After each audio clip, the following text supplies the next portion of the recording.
Hello friends, तो मैं हूं आपका दोस्त प्रियांशु जायसवाल।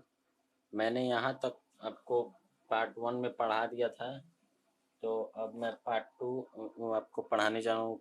क्या करूँ फ्रेंड्स, यार पागल लोग मेरे घर में बैठे हैं, गधे हैं सब के सब, कुछ समझते ही नहीं है, इधर उधर का काम करते हैं, इसीलिए उसी वही टेक्निकल प्रॉब्लम। और टेक्निकल प्रॉब्लम हो क्या सकता है, वही टेक्निकल प्रॉब्लम है मेरे लिए, समझ जाइए। इसीलिए चलिए अब पढ़ाते हैं ये। तो हम लोग बॉक्स को यहाँ तक पढ़े थे कि टेक्निकल प्रॉब्लम वाले लोग आने लगे हैं, तो दिक्कत हो गया है। वो वीडियो अगर अपलोड होगा तो देखिए अपलोड हो जाएगा, नहीं तो नहीं हो पाएगा। चलिए हम लोग यहाँ से पढ़ते हैं, गधे हैं सब के सब। Litmus solution is a purple dye which is extracted from lichen, a plant belonging to the division Thylophyta, and is commonly used as an indicator. तो लिटमस सॉल्यूशन एक पर्पल डाई है जो एक्सट्रैक्ट किया गया है लाइकेन से, और वो प्लांट बिलोंग करता है डिवीजन थैलोफाइटा से, और इसी को हम लोग इंडिकेटर कहते हैं। ये भी इंडिकेटर की तरह यूज होता है। When the litmus solution is neither acidic nor basic, its color is purple.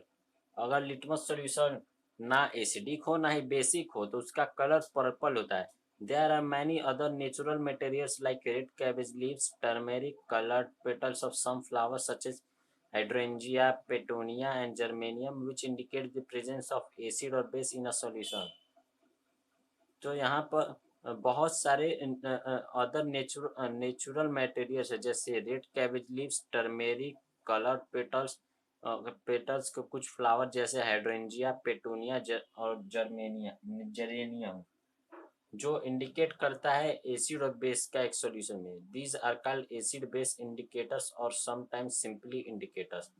तो इसी को हम लोग एसिड बेस इंडिकेटर कहते हैं, या समटाइम्स सिंपली इंडिकेटर्स भी इसे हम लोग कहते हैं।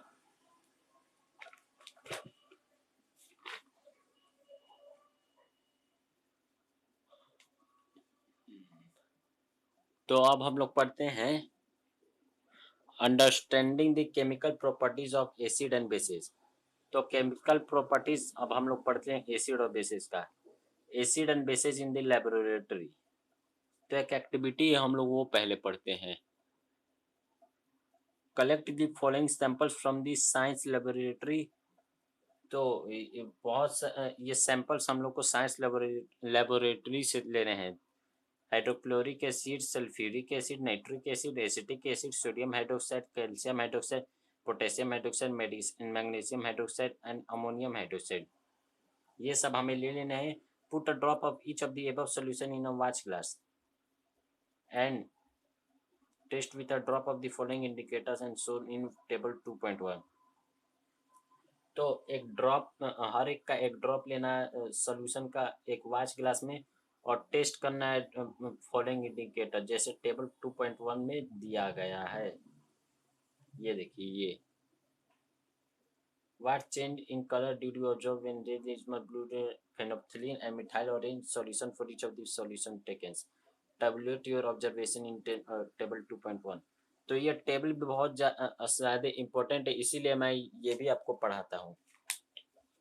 देखिए, ये सैंपल सॉल्यूशन, ये ब्लू लिटमस सॉल्यूशन, यहाँ पर आपके बुक में हुआ ही है, मैं ये उल्टा लिख दिया था इसलिए इसे काटना पड़ा। तो ये ब्लू लिटमस सॉल्यूशन, ये रेड लिटमस सॉल्यूशन, ये फेनोफ्थलीन सॉल्यूशन, मिथाइल ऑरेंज सॉल्यूशन। तो देखिए, HCl और NHO3 ये दो एसिड हैं, तो इसका हम देखते हैं। HCl को अगर ब्लू लिटमस करेंगे तो ये रेड हो जाएगा, रेड लिटमस में कोई चेंज नहीं होगा, और फेनोफ्थलीन में कलरलेस हो जाएगा, मिथाइल ऑरेंज में रेड हो जाएगा। HNO3 भी ब्लू में रेड, रेड में नो चेंज, फेनोफ्थलीन में कलरलेस, मिथाइल ऑरेंज में रेड। अब NaOH और KOH ये दोनों बेस हैं, तो फिर ये कैसे होंगे, देखिए। तो ब्लू लिटमस में नो चेंज, रेड लिटमस में ब्लू, फेनोफ्थलीन में light pink, yellow, yellow no change, ये सब। This indicators tell us whether a substance is acidic और basic by change in colour. तो ये इंडिकेटर हमें दर्शाता है कि ये कोई भी सब्सटेंस एसिडिक और बेसिक है अपने कलर के चेंज में। There are some substances whose odour changes in acidic और बेसिक मीडिया। ऑर्डर मतलब गंध। तो यहाँ पर कुछ सब्सटेंसेज हैं जिनका गंध चेंज होता है एसिडिक और बेसिक मीडिया में। These are called olfactory indicators. तो उसी को हम लोग ओल्फैक्टरी इंडिकेटर्स कहते हैं। Let us try out some of this indicators. तो एक एक्टिविटी वो करते हैं। Take some finely chopped onion in a plastic bag along with some strips of clean cloth. तो हमें कुछ चॉप्ड ऑनियन मतलब कटा हुआ ऑनियन मतलब प्याज को काट के एक प्लास्टिक बैग में रखना है और कुछ क्लॉथ के जो छोटे छोटे स्ट्रिप्स होते हैं उसके साथ tie up the bag tightly and leave overnight in the fridge. तो बैग को टाइटली एकदम टाइट बंद कर देना है और ओवरनाइट पूरा मतलब रात भर फ्रिज में रखना है। The cloth strips can now be used to test for acids and bases. तो जो क्लॉथ स्ट्रिप्स है वो यूज होंगे अब टेस्ट करने के लिए एसिड और बेसिस के लिए। Take two of this cloth strips and check their odour. तो आप उन दोनों क्लॉथ स्ट्रिप्स को लेना और उसका ऑर्डर चेंज करना। तो क्या हमें ओनियन का गंध आएगा। Keep them on a clean surface and put few drops of dilute HCl solution on one strip and few drops of dilute NaOH solution on the other. तो हमें उस पर क्लीन सरफेस पर रखना है और फिर कुछ ड्रॉप HCl का सॉल्यूशन का एक स्ट्रिप पर और कुछ डाइल्यूट NaOH सॉल्यूशन का दूसरे पर रखना है। तो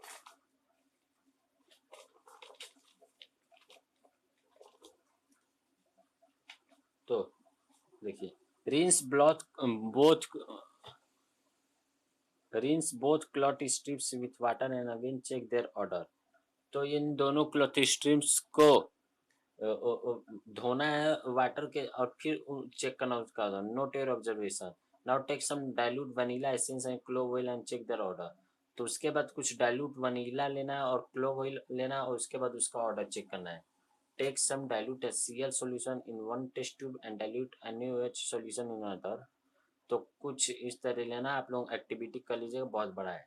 विच of this vanilla onion and clove can be use as olfactory indicator on the basis of registration. तो ये आप लोग एक्टिविटी करके बता दीजिएगा।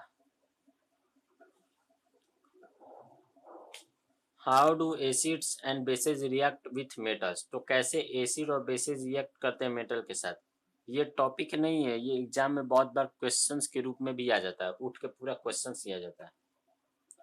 Caution this activity needs the teacher resistance. मतलब टीचर के संपर्क में मतलब टीचर वहां पर हो तभी आप लोग करिए।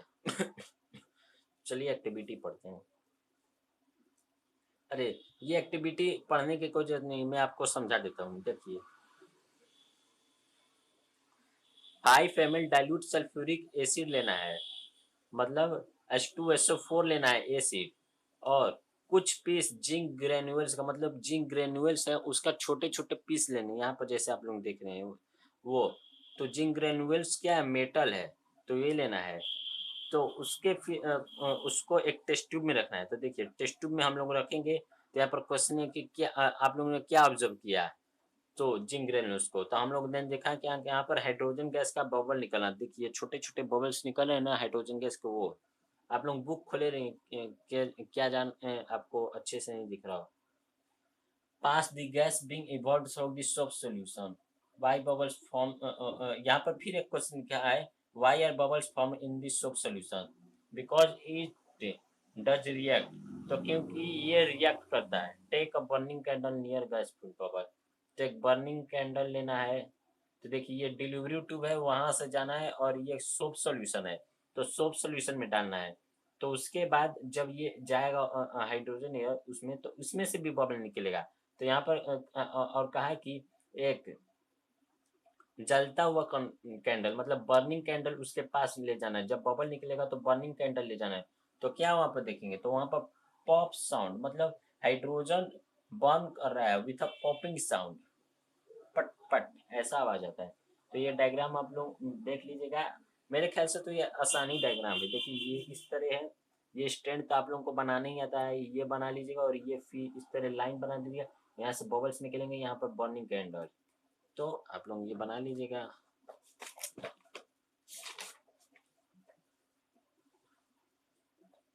Note that the metal in the above reaction displaces hydrogen from the acid।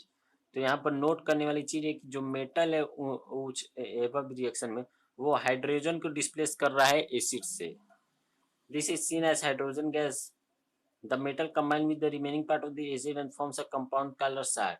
तो जो मेटल कंबाइन हो रहा है रिमेनिंग पार्ट ऑफ एसिड के साथ और एक कंपाउंड बना रहा है salt, thus the reaction with the metal with an acid is summarized as acid plus metal is equal to salt plus hydrogen gas।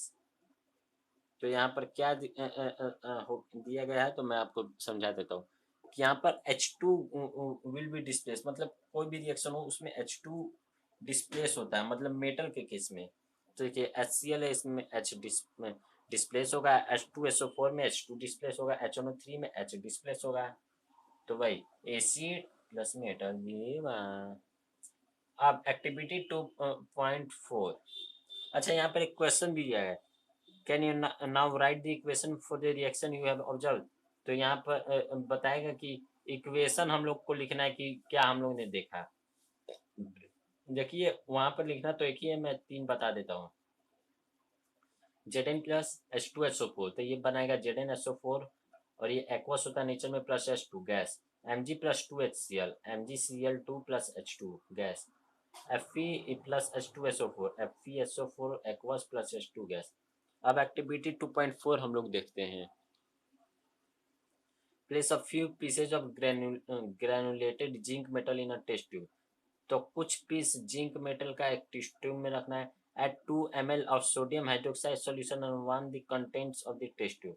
तो हमें 2 मिलीलीटर सोडियम हाइड्रोक्साइड सॉल्यूशन को उसमें ऐड करना और वार्म करना कंटेंट्स का टेस्ट में। Repeat the rest of the steps as in activity 2.3 and record your observation. तो उसी एक्टिविटी को रिपीट करना है और अपना ऑब्जर्वेशन को रिकॉर्ड करना है। The reaction that takes place can be written as follows. तो जो रिएक्शन हुआ वो कैसे हम लोग लिख सकते हैं, 2NaOH plus Zn and it forms Na2ZnO2 plus H2। Na2ZnO2 को हम लोग सोडियम जिंकेट बोलते हैं, तो ये sodium zincate plus hydrogen gas बनाएगा। You find again that hydrogen form the reaction, however such reaction not possible with higher metal। तो हम लोग ने देखा कि हाइड्रोजन फिर से फॉर्म हुआ इस रिएक्शन में, लेकिन सारे केसेज में मतलब कुछ केसेज में मेटल के साथ हाइड्रोजन गैस नहीं भी फॉर्म होते हैं, ये एक्सेप्शंस हैं। अब एक टॉपिक है, how do metal carbonates and metal hydrogen carbonates react with acid. तो अब एक टॉपिक है कैसे मेटल कार्बोनेट और मेटल हाइड्रोजन कार्बोनेट रिएक्ट करता है एसिड के साथ।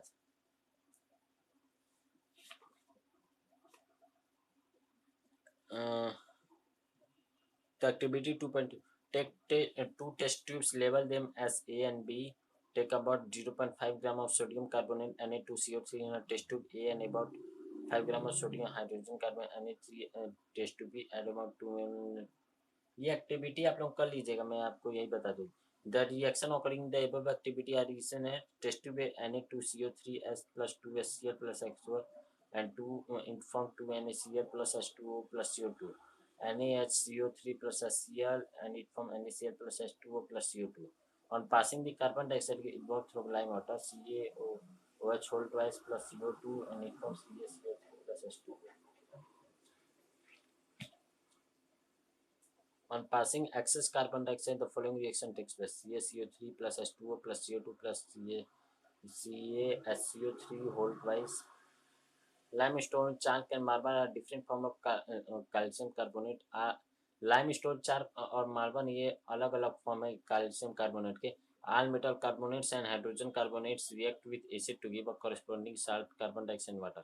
तो जितने भी मेटल कार्बोनेट्स हाइड्रोजन कार्बोनेट है वो रिएक्ट करते हैं एसिड के साथ corresponding salt and carbon dioxide and water देने के। The reaction can be summarized metal carbonate या metal hydrogen carbonate plus AT and from salt plus carbon dioxide plus water। How do acid and base react with each other। तो अब एक topic है कैसे acid और base react करते हैं अपने ही में।